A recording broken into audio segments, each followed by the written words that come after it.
बिस्मिल्लाहिर्रहमानिर्रहीम। अस्सलाम वालेकुम। जिद्दी से जिद्दी बिगड़ी हुई 5 बीमारियां। जी हाँ, पूरी गारंटी, अनार की फुल जिम्मेदारियां। अनार खाने के फायदे। दुनिया में पाए जाने वाले चंद बेहतरीन फलों में से अनार एक फल है। ये एक गोल, सख्त और चमकदार लाल पीला फल है जो कि सेहतमंद होने के साथ साथ बहुत ही मजेदार भी होता है। अनार के बेशुमार फवायद हैं। इसमें एंटीऑक्सीडेंट्स और एंटी ट्यूमर खसूसियात मौजूद हैं जो कि विटामिन ए, सी और ई का बहुत बड़ा जरिया है। इसमें फोलिक एसिड भी मौजूद है। इस बेहतरीन फल में सब्ज चाय से 3 गुना ज्यादा एंटीऑक्सीडेंट्स पाए जाते हैं। अनार के फवायद। नंबर 1, मैदे की बीमारी खत्म करे। अनार के छिलके और पत्तों में मैदे की बीमारी खत्म करने की ताकत होती है, जैसे कि डायरिया या इसके अलावा हाजमे की शिकायत वगैरह। नंबर 2, दांतों की हिफाजत। अनार में मौजूद एंटीवायरल और एंटीबैक्टीरियल खसूसियात इसे मुंह की सेहत के लिए बहुत मुफीद बनाती हैं। ये दांतों पर मौजूद गंदगी को बढ़ने से रोकता है और दीगर मुंह की बीमारियों से भी महफूज रखता है।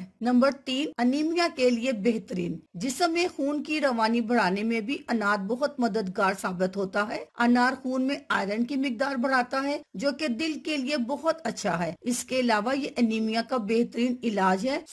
कमजोरी, नींद और इस तरह की कई बीमारियों में भी फायदेमंद है। नंबर 4, याददाश्त बढ़ाए। एक तहकीक से साबित हुआ है कि अनार का रोजाना 5 औंस इस्तेमाल 28 साल से जायद उम्र के अफराद की याददाश्त बढ़ाने में इंतहाई मुफीद है। नंबर 5, शुगर कंट्रोल करे। शुगर के मरीजों के लिए रोजाना अनार का जूस बहुत मुफीद है क्योंकि ये खून को साफ करता है। इस फल के अंदर वाफिर मिकदार में एंटीऑक्सीडेंट्स पाए जाते हैं, जैसे कि पॉलीफिनोल्स। अनार में कार्बोहाइड्रेट्स पाए जाते हैं, लेकिन इसके बावजूद इस फल को खाने से ब्लड शुगर लेवल नहीं बढ़ता। अल्लाह हाफिज।